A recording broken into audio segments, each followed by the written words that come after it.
जय हिंद दोस्तों, welcome to the session for today and very good afternoon to all of you people. I'm going to discuss the science questions which were asked by UPSC in the CDS paper. These questions were really helpful for all of the people और इस analysis से आपको समझ आ पाएगा क्या source होना चाहिए science का और किस प्रकार हमें साइंस को पकड़ना है for the upcoming examination of CDS 2022। तो आइए जरा स्टार्ट करने से पहले कुछ अनाउंसमेंट्स हैं अनअकैडमी पर। 24 नवंबर से लेकर 30 नवंबर तक ये ऑफर वैलिड है, आपके सामने जो दिख रहा है। 24 महीने की सब्सक्रिप्शन अगर आप ले रहे हैं तो you can purchase 4 month subscription extended आपको मिलेगी, तो total 28 month subscription will be there. और ये 2022 और 2023 एस्पिरेंट्स के लिए बहुत ही लाभदायक होगी, बहुत ही यू कैन से यूजफुल होगी। तो डू ज्वाइन दिस वन। एक और ऑफर है जी, बम्पर ऑफर। 12 महीने की सब्सक्रिप्शन अगर आप ले रहे हैं तो 12 महीने की आपको सब्सक्रिप्शन फ्री मिलेगी अनअकैडमी प्लस पर for SSB. If you are taking it for return you are going to get it for the SSB also. Shershah batch आ रहा जी, कंप्लीट बैच CDS IMA 2022 के लिए, जो कि 24 नवंबर से शुरू हो रहा है till 8 March it will be going on, where English, economics, current affairs, polity, geography, science, history plus maths will be taken up. Shershah complete batch 1 OTA 2022 का भी आ रहा है जी, जहां पर ये सारे टॉपिक्स आपको English, economics, current affairs, polity, geography, science, history will be taken up. So do join these batches which are starting from 24th of November. Unacademy has introduced in the defense category also iconic subscription, जहां पर आप raise your hand भी है और साथ के साथ आपको आस्क डाउट फीचर आपके पास है। और आइकॉनिक सब्सक्रिप्शन के फायदे ये है कि you can raise your doubts with the other person also. Plus subscription अगर आप ले रहे हैं 6 महीने की तो उसमें आपको 7920 की पड़ रही है, but if you are purchasing for the iconic subscription it is going to be at 9504।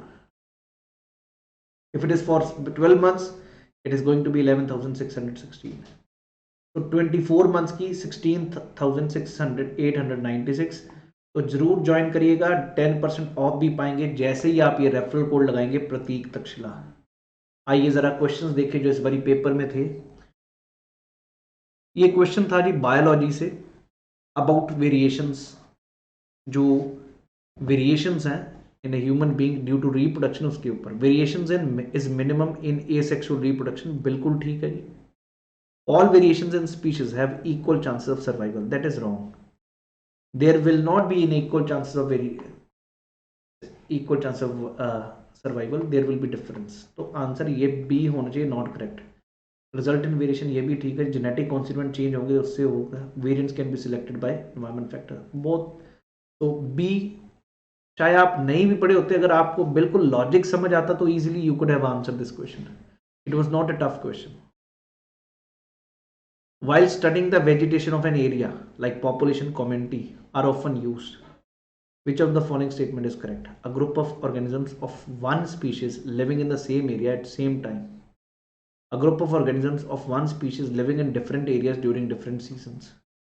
Unit consists of biotic and abiotic components. A group of organisms of more than one species living in the same area at same time. बिल्कुल simple, आपको A option दिखेगा। क्यों? एक ही स्पीशीज है, one species and living in the same area at same time. बिल्कुल simple question है जी। A should have been the right answer which is defining the population and community in this term. Next question, double circulation आपने सुना होगा heart में। तो आपको पूछा गया कि यार इनमें से कौन सी स्टेटमेंट ठीक है, और हमने बहुत अच्छे से समझ रखा है कि हार्ट में डबल सर्कुलेशन होती कैसे है। अगर आपको याद हो, यहां पर अगर हार्ट है, हार्ट से जो ऊपर लंग्स भी हैं जी, और जो लंग्स से oxygenated blood of the heart lungs से जो आता है वो इस तरफ आता है जी, लेफ्ट साइड में। और यहां से आर्टरी निकलती है और आर्टरी खून भेजती है लंग्स में। लंग्स क्या करेंगे, डीऑक्सीजनेटेड ब्लड को ऑक्सीजनेटेड बना के इस तरफ भेजेंगे। और ये चीज़, और नीचे से सर्कुलेशन, यही आर्टरी से जब खून जाता तो बॉडी में जाता है, और बॉडी से जब डीऑक्सीजनेट होके जाता तो वो वापस वेन के थ्रू हार्ट में आता है। तो इस स्टेटमेंट को यही समझाया है। Answer very very clear, A should have been the right answer from the question. Answer A होना चाहिए था, सिंपल क्वेश्चन था, कोई इसमें कोई डाउट नहीं था। आइए जरा अगला देखें। इंटरकैलिलरी मेरिस्टेमेटिक टिश्यूज प्लांट्स में कहाँ पर मिलते हैं? अगर आपको याद हो, टिश्यूज का चैप्टर एनसीईआरटी में मैंने बहुत अच्छे से कवर किया। मेरिस्टेमेटिक टिश्यूज 3 प्रकार के होते हैं, एक एपिकल होता है, एक लेटरल होता है, और एक होता है इंटरकैलरी। एपिकल जो होता है वो शूट्स और रूट्स में होता है ताकि ग्रोथ हो सके, और इंटरकैलरी कहाँ पर होता है? लीव्स और इसके बीच में, जहाँ से ये पड़ेगा। तो answer base of the leaves और इंटरनोड्स होना चाहिए। बाकी गर्थ बनाने के लिए, मतलब मोटा करने के लिए लेटरल टिश्यूज होते हैं। ये भी क्वेश्चन बहुत लॉजिकल था। कन्वेक्स लेंस के सामने real and invert enlarge image बनती है ऑब्जेक्ट की। तो ऑब्जेक्ट कहाँ पर होना चाहिए कि इसकी इमेज ये हो? ट्वाइस अगर फोकल लेंथ पे होगा दैट इज मीन सेंटर, तो ट्वाइस पे ही इमेज बनेगी, और वो बिल्कुल बराबर लेंथ की होती, तो ये तो गलत है। अगर इन्फिनिटी पे तो फोकस पे बनेगी, बहुत छोटी बनेगी, ये भी गलत है। Between the principal focus and the twice and twice the focal length, यही ठीक है जी। मैंने बहुत तरीके से आपको कन्वेक्स लेंस और कनकेव मिरर का लॉजिक बता रखा, चेक करिएगा। बहुत लॉजिकल क्वेश्चन था ये, सी आंसर था।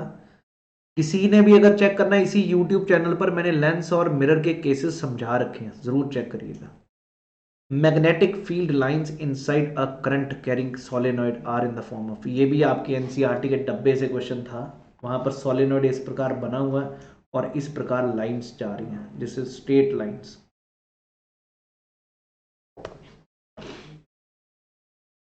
A ray of light traveling from a rarer medium to the denser medium, natural सी बात है, जब रेयर मीडियम से डेंसर में जाएगी तो स्पीड कम होगी, और आर रेयर टू डेंसर जाएगी तो टुवर्ड्स नॉर्मल होगा। B could have been the right answer.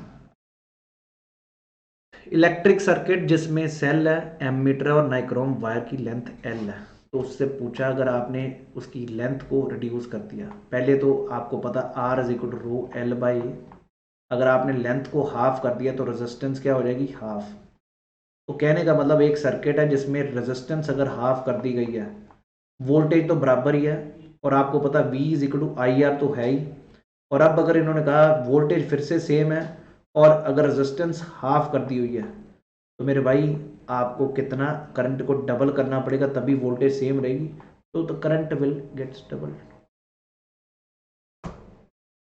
Effect of pressure on human body, आपको भी पता प्रेशर जो है वो किस पे डिपेंड करता है? It is basically force upon area. अगर बॉडी लेटी हुई है तो सरफेस एरिया बढ़ गया, तो प्रेशर क्या होगा? कम।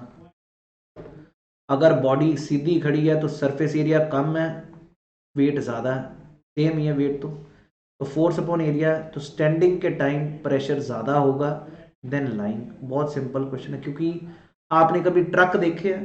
ट्रक में 12-12 टायर लगाए जाते हैं ताकि प्रेशर कम हो सके। अभी स्कूल का बैग देखा होगा जो आप यहाँ पर कंधों पे रखते थे, उसमें पहले होती थी बिल्कुल पतली पतली सी डोरियां, वो चुभती थी। उसके बाद अब टेक्नोलॉजी का दिमाग लगाया इन्होंने, मोटे मोटे पट्टे लगा दिए, उससे क्या होगा? प्रेशर कम पड़ेगा। तो जितना ज़्यादा सरफेस एरिया बढ़ाएंगे प्रेशर कम होगा, जितना कम सरफेस एरिया बढ़ाएंगे उतना कम प्रेशर होगा। लॉजिक बिल्कुल सिंपल, ए आंसर होना चाहिए था। ये भी बेसिक था और थोड़ा दिमाग। Presence of mind is required while solving the CDS paper. Circular track है जिसका डायामीटर दे रखा 100 मीटर, ठीक है जी, 100 मीटर का डायामीटर दे रखा। अब इसने कहा कि भाई एक पूरा चक्कर यहाँ से शुरू होकर जब वापस आता तो वो 20 सेकंड में करता है। अब अगर ये 3 चक्कर लगाए तो 60 सेकंड में क्या होगा? एक चक्कर, 3 चक्कर हो जाएंगे, तो displacement will be zero. Clear है? एक तो ये displacement will be zero, zero zero वाले 2 ऑप्शन है। अब इसने पूछा 10 सेकंड बाद कितना होगा।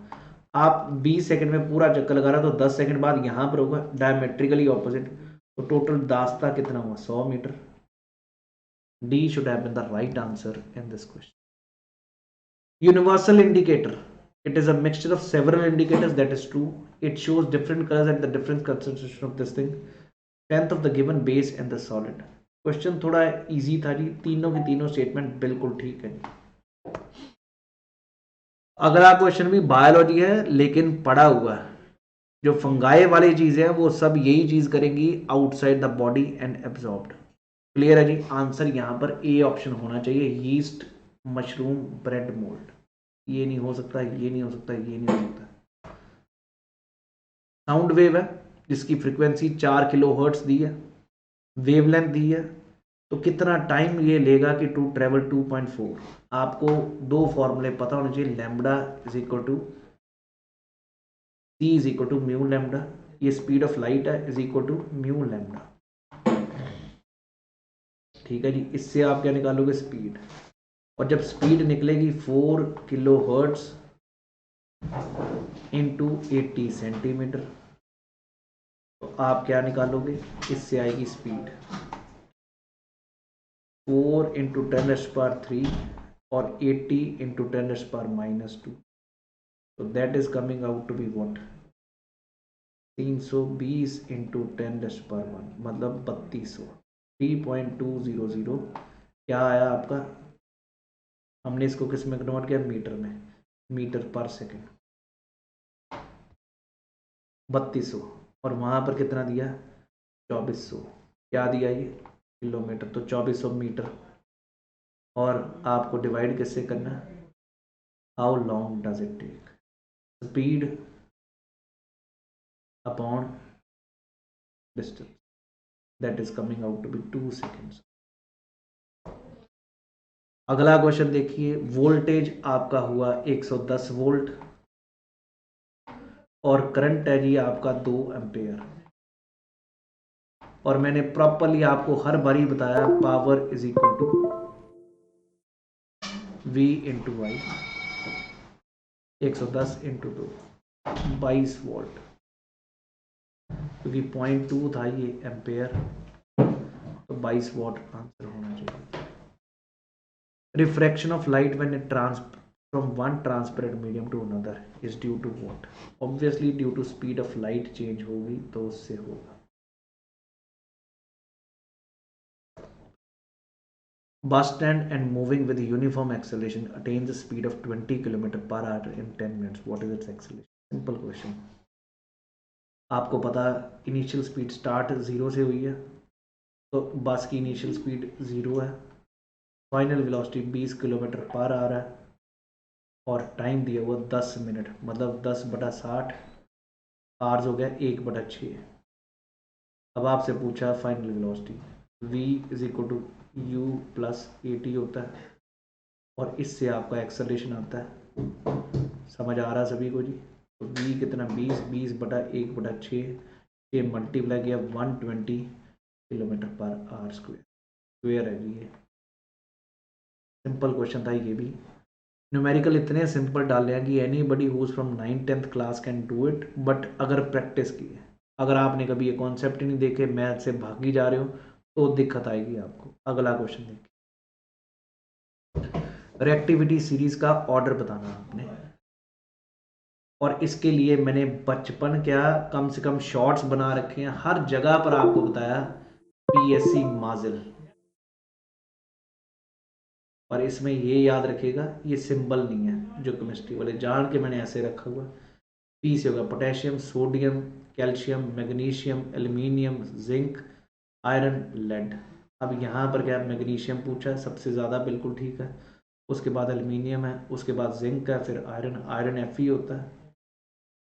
माशाल्लाह जमाई लल्लू सवाल, 1 नंबर सवाल, आराम से कर सकते थे। नेक्स्ट, जब आपको काट दे चींटी या भूंडी, तो वो पेनफुल स्टिंग देती है, वो स्टिंग में कौन सा एसिड होगा, फॉर्मिक एसिड, मेथनोइक एसिड। कितनी बारी तुम्हारी NCERT में 10-10 बार लिखा हुआ ही है। केमिस्ट्री का question, all the basis are alkali, all alkalis dissolve in water. पहली बात भाई, जो बेस, सारे बेस नहीं, जो बेस पानी में डिजॉल्व हो जाए उनको एल्कली कहते हैं। तो the bases which dissolve in water are basic alkali, तो all bases are alkali is wrong, ये ठीक है। और एल्कली हमेशा बिटर इन टेस्ट होते हैं क्योंकि बेसिक होते हैं, सोपी टू टच। 2 और 3 मारिया जवाब और सी जवाब सामने सभी के। HCl में कौन सी चीज़ प्रेजेंट होती है जिससे HCl गैस बनती है? Calcium chloride. माशाल्लाह जमाई लल्लू सवाल, कोई भी माई का लाल कर दे। Calcium chloride. Fertilisers are used to obtain the higher yields of crops. और आपको सॉइल्स में 50 बार करवाया। NP रेशियो देखते हैं हम। NPK nitrogen, phosphorus and potash. यहाँ पर ये तीनों दे रखे हैं, ये बीच में पता नहीं कहाँ से डाल दिया। Simple iron. अगला, animal in school garden, Rupa called it an insect while Sachin identified it as earthworm. ये प्लांट एनिमल किंगडम से है। फाइलम्स जो पढ़ते हैं ये भी मैंने इस बार बहुत अच्छे से बेहतरीन से करवाए थे। आंसर बिल्कुल सिंपल था, both of the animal has phyletical symmetrical. इससे पक्का हो जाएगा ये इंसेक्ट है। ये भी क्वेश्चन अगर आप चेक करो, ये भी आपका बायोलॉजी से क्वेश्चन है, किंगडम से। अभी से ही अगर आप मेहनत मारें तो ये भी कवर हो जाता है और मैंने कवर किया हुआ है। नहीं तो आप मेरे सेशंस चेक कर सकते हैं अनअकैडमी प्लस पे, then you will come to know we have covered all these things. तो there is no problem with respect to this thing. पढ़ते रहिए, होता रहेगा, अच्छे से हो जाएगा। इस क्वेश्चन को आप देखें तो जिसमें कॉलम है नोटोकॉड है, आंसर क्या होना चाहिए? प्रोटोकॉडाटा। ये भी आपके NCERT से ही था। ये तो कार्बन एलोट्रॉप्स हमेशा बताया पढ़ना है, जैसे मर्जी पढ़ना है। यहाँ पर अगर आपको पता है एलोट्रॉप्स, लेकिन गुड कंडक्टर डायमंड कभी भी गुड कंडक्टर नहीं है। ग्रेफाइट है लेकिन आपको पता 2 ओनली दिया हुआ है, 2 और 3 कहीं है नहीं, तो 2 ओनली मार दीजिए सी, क्या बात है। ये ग्रीन कोटिंग वाला मेरा शॉर्ट चेक करना, मैंने बताया था रस्टिंग कॉपर गरा हरा क्यों होता, सब बताया। इसमें आंसर के ऊपर कार्बोनेट किसको नहीं पता भाई, ये आंसर होना चाहिए। Everybody is clear about my questions here. Very simple and very normal question. Next question देखिए, that converts sulfide ores into oxides by heating strongly in the presence of excess air. को कहते हैं रास्टिंग। ये भी मैंने पूरी तरह कराया, कैल्सिनेशन रोस्टिंग। सिंपल सवाल, कोई भी कर ले। नेक्स्ट, सोल्डर लॉय NCERT से। सोल्डरिंग करते हैं ना, टांका लगाने के लिए, तार जोड़ने के लिए भाई। टेनस और प्लम्बस, लेड और टिन का अलॉय हो गए। लेड को कहते हैं PB और टिन को कहते हैं SN। हमने फूड चेन भी करी थी, हमने पिरामिड्स भी करे थे, और पिरामिड में हमने समझा था कि एनर्जी पिरामिड हमेशा अपराइट होता है, और उसमें बताया था कि क्यों 10% रूल लगता है। जैसे जैसे आप ऊपर जाओगे 10% गिरता जाएगा। तो आंसर कहाँ हो गए? C option. Next question, TT is crossed with the short plant TT. The ratio of pure tals to the short plants will be 1:1. ये भी समझा रखा, करेंगे जब करना है। ये थे क्वेश्चन हमने साइंस के जो कवर किए इस बारी। मैं बिल्कुल कॉन्फिडेंटली कह सकता हूँ each and every question which we discuss in the sessions, in the classes of the offline classes, every question was there in the session. तो कुछ भी साइंस हम कंट्रोल कर सकते हैं। अगर आप लोगों में से कोई भी मेरे साथ ऑनलाइन क्लासेस लगाना चाहता है अनअकैडमी प्लस पे, तो आप अनअकैडमी ऐप इंस्टॉल करिए, मेरी प्रोफाइल को सर्च करिए। आजकल लीजेंड का झंडा लगा रखा है मेरे आसपास इन्होंने, तो वहां पर फॉलो करिएगा और फिर CDS, FCAT, CFF की कैटेगरी को चूज करके डिफेंस कॉलम को सब्सक्राइब करिए, सब्सक्रिप्शन लीजिए, एंड देन 12 महीने की सब्सक्रिप्शन सिर्फ आपको 807 रुपये की है। और यहाँ पर अगर आप CDS, FCAT का कोड लगा रहे हो तो 12 महीने की पड़ जाएगी इतने की 726 पर मंथ, और इकट्ठी लेनी पड़ती है 8712। Not very expensive, and for your preparation it's going to be definitely working. Referral code Prateek Takshashila. तो मेरा अगर टेलीग्राम ग्रुप भी ज्वाइन करना चाहते हैं, ई तक्षशिला क्लासेस सर्च करिए। मेरे यूट्यूब चैनल पे ही नीचे लिंक दिया होगा टेलीग्राम का, मार दीजिए, वहीं पे सब्सक्राइब करिए। जय Hind everyone. I hope you people enjoyed the session. जल्द से जल्द शेयर करिए, सब्सक्राइब करिए और मिलते रहिए। जय हिंद।